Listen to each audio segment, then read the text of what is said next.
So who wins? The Mountaineers or the Cowboys?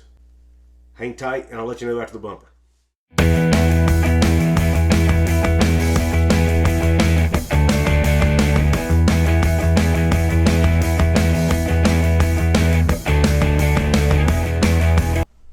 What is up, college football fans and fellow members of Mountaineer Nation? This is Coos and welcome to another edition of Coos' Corner, your go-to channel for college sports with a heavy dose of West Virginia Mountaineers.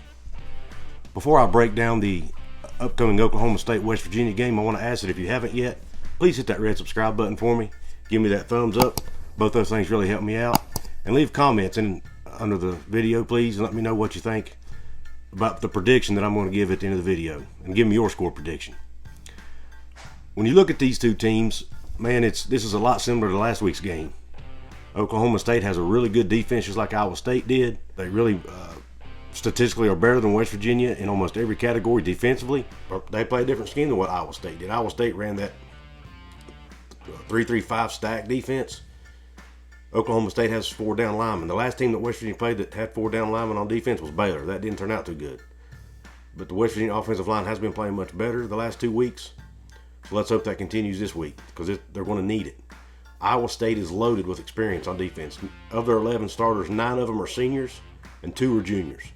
So they have a lot of experience and a lot of talent on that defensive side of the ball. They're led on defense by Malcolm Rodriguez, the linebacker, who leads the Big 12 with 78 tackles, which is also good for 11th in the nation. But I bet you Josh Chandler-Smito knows that going into this game because he's second in tackles in the league at 72, so he's probably going to play like a man possessed in this game. He's probably going to play with a chip on his shoulder, which I'm looking forward to seeing. Back to Oklahoma State. They are going to be a tough matchup for West Virginia defensively. Here's their rankings defensively in the Big 12 right now. They're first in scoring defense, giving up only 18 points a game.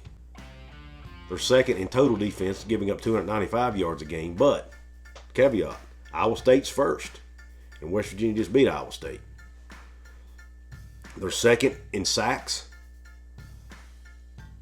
first in rushing defense, and first in passing efficiency defense. So they are, there you go. The stats prove it. They are arguably the best defensive team in the Big 12. Them and Iowa State are neck and neck for that category. Let's go to the offensive side of the ball. On offense, they're led by quarterback Spencer Sanders, who's been inconsistent his 3 years as a starter there, but is a very capable quarterback and can make big plays with his arm or with his legs. His stats on the season: 102 for 171, which is good for 60%. 1,341 yards, 11 touchdowns, and 5 interceptions. Now, he will throw an interception. So I think if West Virginia's D-line can get some pressure on Spencer Sanders, they might be able to force him into some mistakes. But what worries me is Spencer Sanders the last 2 weeks has not thrown any picks. And if you talk to people around the program and the media, they say that he's played his best 2 games the last 2 weeks of the season. His completion percentage is up around 62% the last 3 games, and other games he's been in the 50s. So he's improved his completion percentage, and he's thrown no picks. So he has been playing well. But they're led, their number 1 guy on offense is running back Jaylen Warren.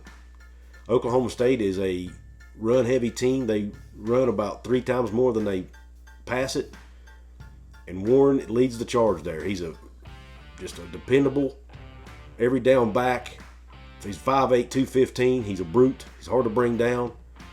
So he's going to lead that charge. He averages just under 5 yards a carry, but he carries a load. They're kind of like West Virginia in that regard. He's carried the majority of the time. They've had some injuries, just like West Virginia has in their running back room. They do have a backup named Richardson who will come in for Warren at times, but Warren has been carrying the majority of the load there. Receivers, they've got 2 receivers, Presley and Martin. Both are really good. Martin leads the team in receptions, but both of them are dangerous. So both of those guys can hurt you as well. So they could be a matchup problem potentially for West Virginia's DBs, but West Virginia DBs have been playing really well the last 2 weeks.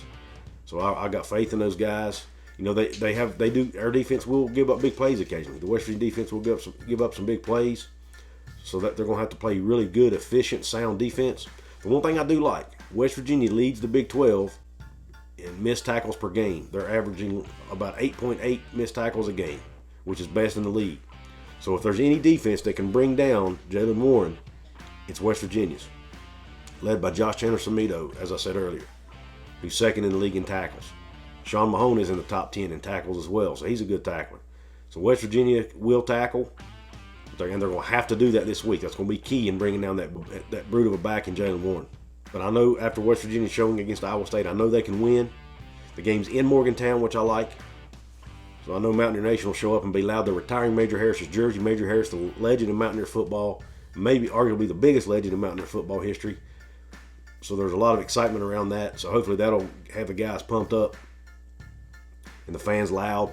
They're going to need that. Mountaineer Nation is going to have to be loud for this game. See, third down efficiency is going to be really important in this game.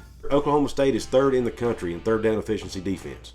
Their opponents are only getting first downs on 27% of the time. West Virginia did really well in that category last week against Iowa State. They picked up first downs in over 70% of their attempts on third down.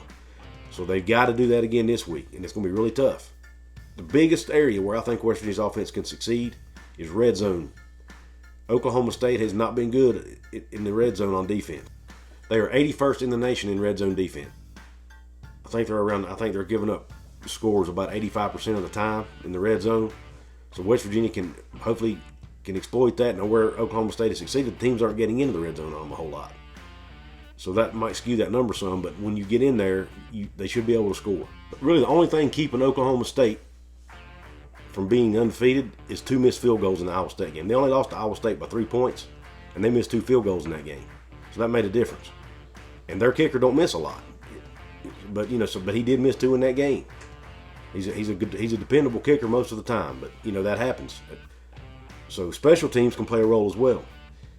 Both teams have good, reliable kickers, but one area where I think West Virginia might be able to exploit it on special teams is kickoff return. West Virginia has one of the top kickoff return games in the country, with Winston Wright leading the way there.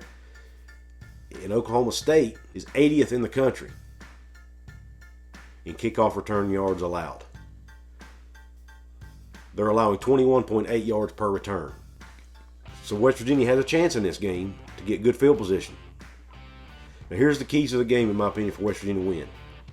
Number 1, battle in the trenches, which I say that pretty much every week because it's always important. The team who wins in the trenches typically wins the game. Oklahoma State has a good offensive line. West Virginia has a good defensive line. But I give West Virginia the edge there. I give Oklahoma State a slight edge, their defensive line versus West Virginia's offensive line. But that being said, West Virginia's offensive line has played really well the last 2 weeks.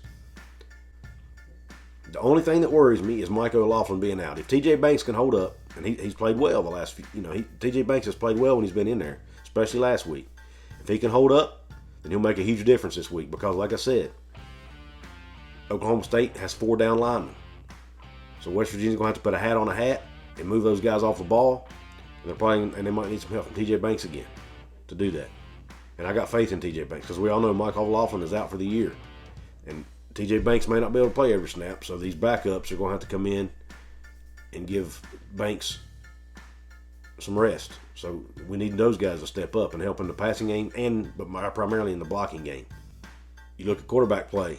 I actually give West Virginia the edge here, and the reason being, Jarrett Doege has played great the last 2 weeks. Other than that one bad interception he thrown, he's played great. Spencer Sanders has played good too, but I think overall, throughout the course of the season, you look at the stats, I think Jarrett Doege's played better. Both guys have turned it over a little bit too many times, but Jarrett Doege's completion percentage is better. He's getting more yards and more yards per attempt. And the deep ball's been working too. Receivers, I give West Virginia the advantage here because their receivers have been playing lights out. Running game, I probably give Oklahoma a slight advantage there. I'm not saying Jaylen Warren's a better back than Letty Brown, but their running game overall has been their bread and butter. And that's really what that and their defense is won football games. Oklahoma State's probably going to try, they're efficient offense. They're going to try to run the clock. They're going to try to run the football. And I think that plays into West Virginia's strength. I think West Virginia's good at stopping the run. So I really feel good about this game. I think West Virginia has a really legit chance to win this football game. However, the last 2 weeks, I have predicted West Virginia to lose, and they've won the game. So because we've lost 6 times in a row to Oklahoma State, they seem to have our number. and they're playing good football right now. Their defense has been awesome. Can West Virginia's offense play as good as it did last week, 2 weeks in a row? I don't know if they can. They haven't shown it to me yet. For that reason, and because I'm slightly superstitious, I am picking Oklahoma State to win this game. I think it's going to be a low-scoring game because I think there's not going to be a lot of possessions, because I think both teams will probably run the ball a lot and burn clock, especially Oklahoma State. So I'm giving Oklahoma State a slight edge, 27-24. I think it's really close. Comes down to potentially even a game-winning field goal or a last-second drive, just like almost every West Virginia game does, it seems like. But I give Oklahoma the advantage here because of their experience, the fact that they've had West Virginia's number, and West Virginia seems to have a hard time matching up with them, and because when I pick West Virginia to lose, they win. So I'm picking Oklahoma State, 27-24.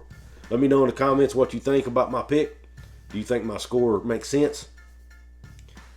Who do you pick? Who do you think wins the game? Can the Mountaineers pull off yet another upset against the top 15 team at home? Or will Oklahoma State prove to be the better team this week? And was what happened in Morgantown last week a fluke? Let me know.